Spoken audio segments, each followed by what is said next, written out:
വേദിയിലും സദസ്സിലുമുള്ള പ്രമുഖ വ്യക്തിത്വങ്ങളെ, ഞാൻ പണ്ട് സുകുമാർ അഴീക്കോടുമായിട്ടൊരു വേദി പങ്കിടുകയുണ്ടായി.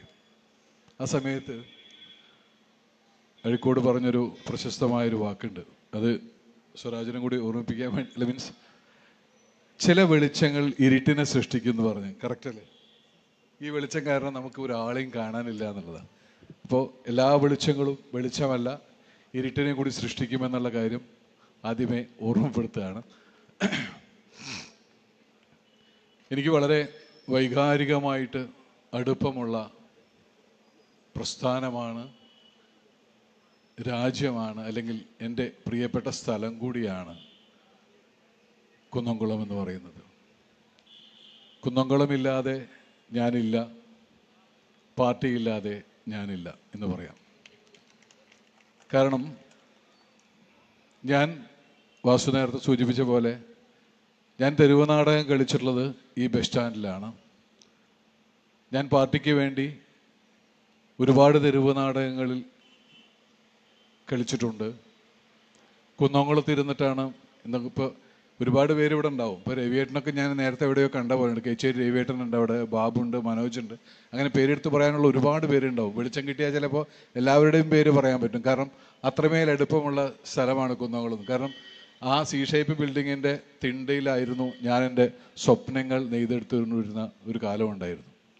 പ്രിയനൊക്കെ നന്നായിട്ട് അറിയാമായിരിക്കും. പ്രിയനൊക്കെ പരിചയപ്പെടുന്നതിന് മുമ്പുള്ള കാലമാണെന്ന്. അപ്പോൾ അതുപോലെ തന്നെ അത്രമേൽ വൈകാരികം. ഞാൻ എല്ലാ സ്വപ്നങ്ങളും കണ്ടുള്ളത് ഈ കുന്നംകുളത്തിരുന്നിട്ടാണ്. ഞാൻ എപ്പോഴും സഞ്ചരിച്ചുള്ളത് തിരുവനാടകങ്ങളിലായാലും സിനിമയിലായാലും എപ്പോഴും ഞാൻ കൂടെ സഞ്ചരിക്കുമ്പോൾ പ്രിയം പറഞ്ഞ പോലെ നമ്മളിപ്പോഴും പാർട്ടിക്കാരനാണെന്ന് പറയാൻ ധൈര്യപൂർവ്വം കാണിക്കുന്ന കുറച്ച് പേരുടെ ആളുകളുടെ കൂട്ടത്തിൽപ്പെട്ട സിനിമാക്കാരനാണ് ഞാനും. അതുകൊണ്ട് തന്നെ എൻ്റെ എല്ലാ യാത്രകളിലും CPM അല്ലെങ്കിൽ ഇടതുപക്ഷം എപ്പോഴും കൂടെയുണ്ട്. അതിൻ്റെ അഭിമാനവും സന്തോഷവും ഈ നിമിഷം ഞാനിവിടെ നിങ്ങളോട് പങ്കുവയ്ക്കുകയാണ്.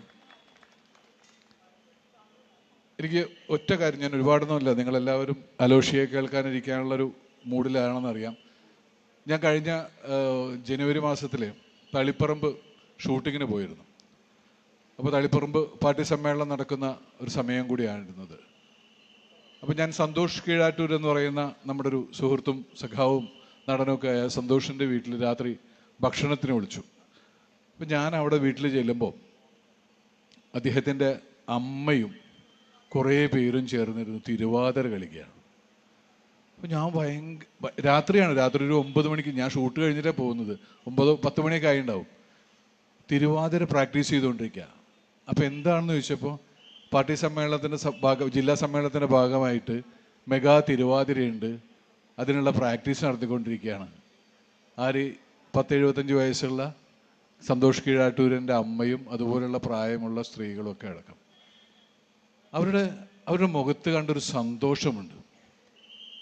ഞാനിവിടെ പറയാൻ കാരണം, ഞാനത് സമ്മേളനം കഴിഞ്ഞ ശേഷം കീഴാറ്റൂരിനെ വിളിച്ച്, എന്താടാ സമ്മേളനം കഴിഞ്ഞ് അമ്മക്ക് കളിച്ചോന്ന് വെച്ചപ്പോൾ, അമ്മ കളിച്ചോന്ന്, അമ്മയുടെ മുഖത്ത് കണ്ടൊരു സന്തോഷം. ഞാൻ പറഞ്ഞു, അന്ന് ഞാൻ കണ്ടു, അതൊന്നല്ല ഇർഷാദക്ക, എനിക്ക് നാഷണൽ അവാർഡ് കിട്ടിയാൽ പോലും ഇത്ര തിളക്കം ആ മുഖത്ത് കാണില്ല, അത്രമേൽ സന്തോഷമാണ് അവരുടെ മുഖത്ത്.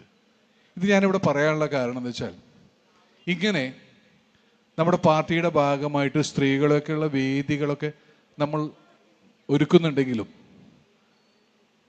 തുടക്കത്തിൽ ബേബി സഖാവ് പുസ്തകം വരാൻ വൈകിയുള്ള ജാഗ്രത കുറവിനെ പറ്റി പറയുന്നത് പോലെ തന്നെ നമ്മുടെ പാർട്ടിക്ക് അല്ലെങ്കിൽ നമ്മുടെ സാംസ്കാരിക പ്രവർത്തകർക്കിടയിൽ ഒരു ജാഗ്രത കുറവ് പലയിടങ്ങളിലും കാണുന്നുണ്ട്. എന്തുകൊണ്ടെന്നാൽ പലയിടങ്ങളിലും പല അമ്പലത്തിൻ്റെയും പള്ളിയുടെ ഒക്കെ പേരിൽ ചില ഒളിച്ചു കടത്തലുകൾ നമ്മുടെ നാട്ടിൽ നടന്നുകൊണ്ടിരിക്കുന്നുണ്ട്. അത് നമ്മളെല്ലാവരും അറിയാൻ വേണ്ടി ഞാൻ പറയുന്നതാണ്. പല ഒളിച്ചു കടത്തലുകളും നാട്ടിൽ നടക്കുന്നുണ്ട്.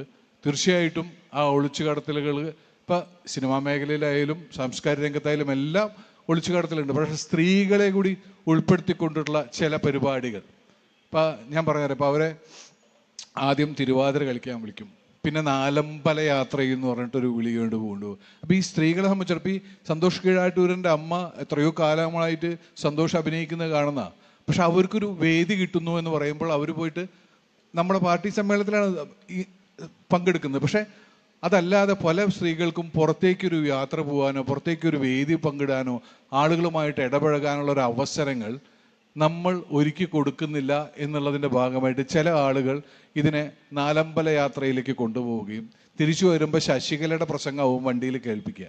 കുഴപ്പമില്ല. ഇങ്ങനെ വേറെ രീതിയിലേക്കുള്ള ആളുകളെ അവരിങ്ങനെ നുഴഞ്ഞുകയറ്റം നടത്തുന്നുണ്ട്. ആ ഇടങ്ങളിലേക്ക് നമ്മൾ ജാഗ്രത പാലിച്ചുകൊണ്ട് മുന്നേറണമെന്നുകൊണ്ടാണ് ഈ സാംസ്കാരിക സമ്മേളനത്തിൽ എനിക്ക് പറയാനുള്ളത്. കുന്നംകുളം എന്ന് പറയുമ്പോൾ നേരത്തെ പ്രിയം പറഞ്ഞ പോലെ ബെന്നിയേട്ടൻ, ഞാൻ ആദ്യമായിട്ട് ക്യാമറയുടെ മുമ്പിൽ ഒരു ക്യാരക്ടർ ചെയ്യാൻ നിൽക്കുന്നത് ബെന്നിയേട്ടൻ സംവിധാനം ചെയ്ത നമ്മൾ വാസൻ പുത്തൂർ എഴുതിയ ഒരു ഷോർട്ട് ഫിലിമാണ്. അന്നത് ടെലിഫിലിം എന്നാണ് എഴുതുന്നത്, അന്നത്തെ പേര്. അഭിനേത്രി എന്ന് പറയുന്ന ടെലിഫിലിമിലാണ് അഭിനയിച്ചത്.